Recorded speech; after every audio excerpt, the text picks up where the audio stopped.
Welcome back, ladies and gentlemen, and listen, I have wanted to make this video for quite a long time, and so I'm just gonna get right into it. And listen, if you've never seen my channel before, I am very sorry for what you're about to hear next, because this video is probably gonna make me rage harder than any other video I've ever made in my entire life. And listen, with a statement like that, you might be expecting something crazy to happen or something like that, and well, you're both right and wrong at the same time. But anyways, let's talk about the worst vacation I've ever had in my entire life. And yes, that includes the time I almost got caught watching on the top of a cruise ship. If you haven't seen that video, you might not want to. But anyways, here we go. So originally, this was supposed to be like a fun trip between me and my girlfriend's family. And listen, you know, I love my girlfriend's family. You know, aside from that one time where I said I wanted to slit her uncle's throat, I basically have no problems with her family. And let's start this off by saying that my family and my girlfriend's family are very different. You know, my girlfriend's family are pretty much just normal people. Like, both parents have 9-to-5 jobs, they love their daughter, and they love to just go on vacations and relax. Now, this is the exact opposite of my family. Coming from a family of recovering and non-recovering drug and alcohol addicts, you know, there's some things I can say in front of my family that I just can't say in front of my girlfriend's family. For example, in front of my girlfriend's family, I can't say that we should publicly execute the waiter at Denny's because she took too long to take my order. I mean, if I said that, I would probably never see my girlfriend again. Now, if I said the same thing in front of my family, I'm pretty sure they would be like, no, that's not enough. We should also publicly execute their children. And so, when I go places with my girlfriend's family, it's sometimes very hard to contain myself from saying those kinds of things. And you have no idea how hard it is for me to not talk about murder for like just an hour. But I mean, usually I don't have to contain myself for that long because, you know, I'm not with my girlfriend's parents all the time. But you see, that was about to change because I was now going to have to go on a 3-day trip with my girlfriend's family, and that meant I had to be on my best behavior for 3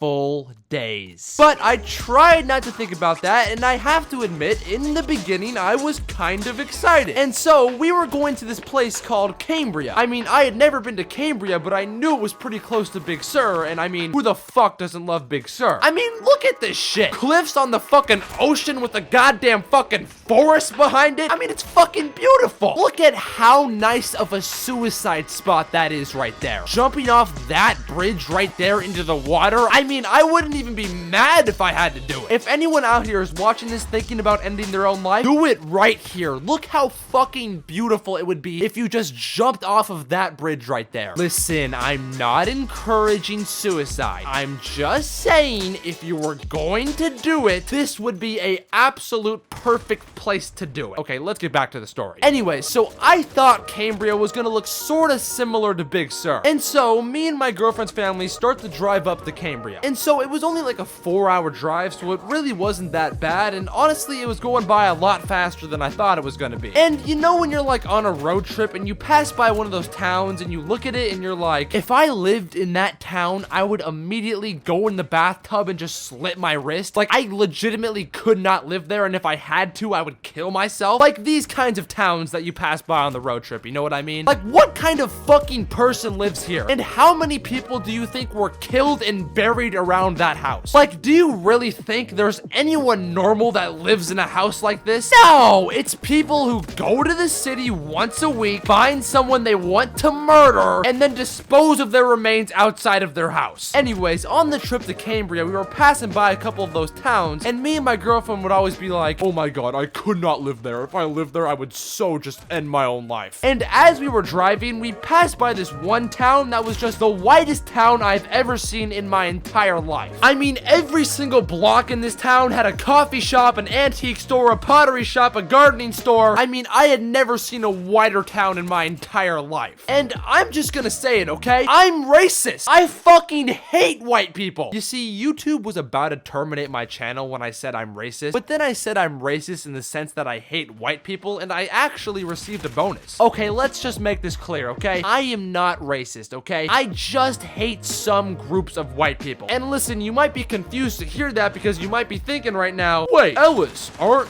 you white? And yes, I'm extremely white, okay? But listen, if I had to sacrifice my own life in order to exterminate every single white person that goes to film festivals, I would do it 10 times out of 10. I fucking hate those people. They're just the scum of the fucking earth. They're entitled, they're arrogant, and they'll post movie and food reviews to their 200 followers on Instagram. And it's just like, no one cares. No one cares you didn't like the goddamn tacos you got from fucking Del Taco. Shut your goddamn mouth. I could go on for hours and hours about why I hate these people, but let's get back to the story. But anyways, right, we're passing by this town, okay? And I mean, I could just smell the stench of white film festival people. And so I turned to my girlfriend and I'm like, if I had to spend a single second in that town, I would go to every single coffee, pottery, gardening, antique shop, and I would shoot each and every single one of them up, and then I would kill myself. And my girlfriend turned to me and she goes, "We're here, this is Cambria." Oh,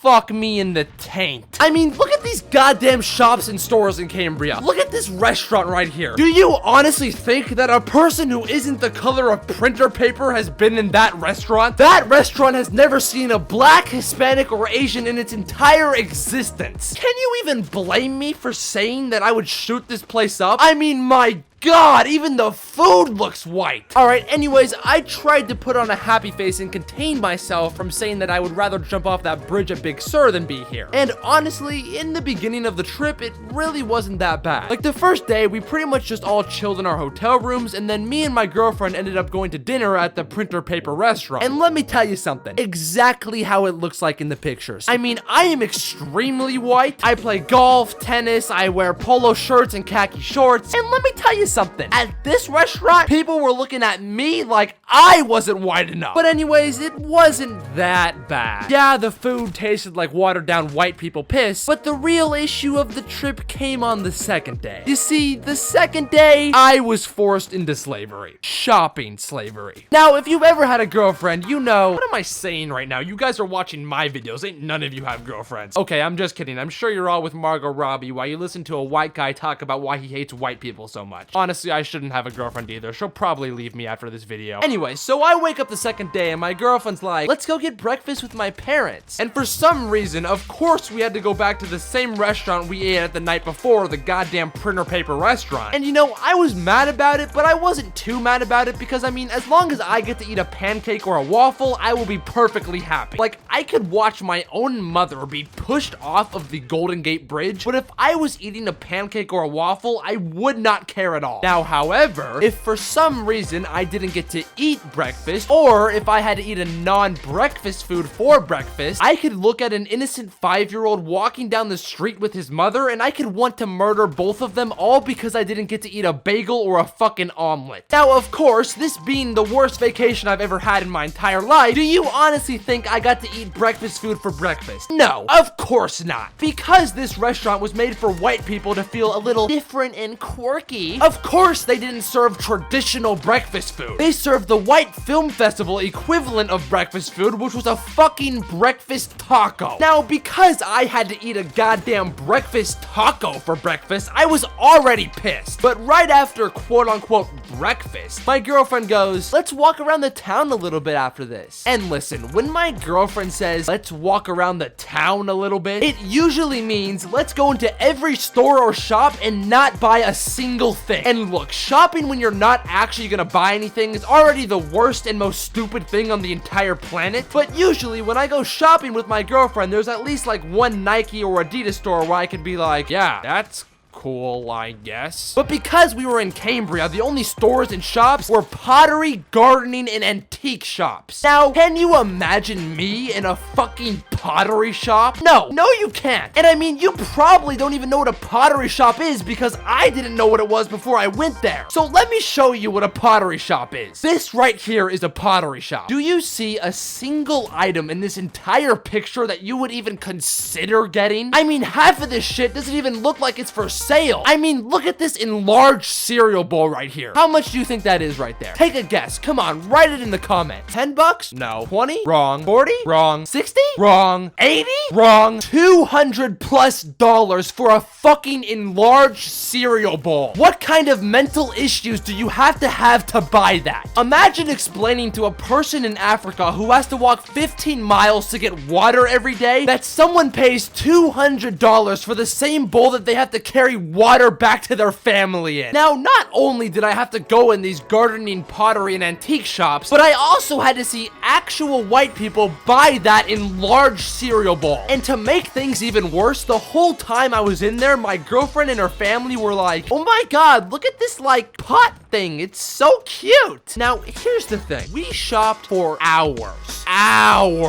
Pottery store after gardening store after antique store after pottery after gardening after antique pottery gardening antique. And after hours and hours of shopping for legitimately the entire day, I remember I was in this pottery store and I was looking at this starfish that they were selling for like $520. And as I was thinking that I just wanted to burn this entire store to the ground, I overheard this white girl say something, and she was like, I really love the ambiance of this shop. And listen, after having a taco for breakfast, having to go to pottery, gardening, and antique shops, having to sit there and listen to my girlfriend's family be like, oh my god, look at the fucking pot, it's so cute, and having to be surrounded by fucking white people. And now lastly, having to hear this white girl use the word ambiance, I fuck you not, and this is 100% true. I thought for a second that I had actually died and I was in hell. I thought I had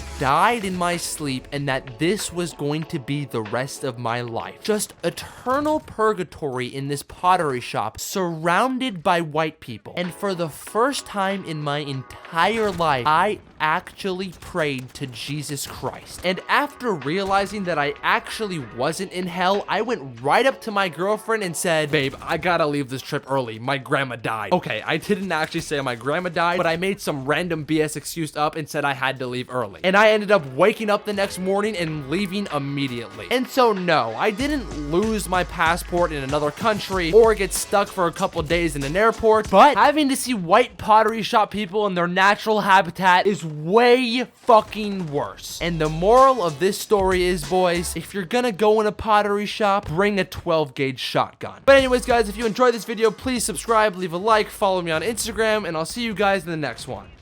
Peace.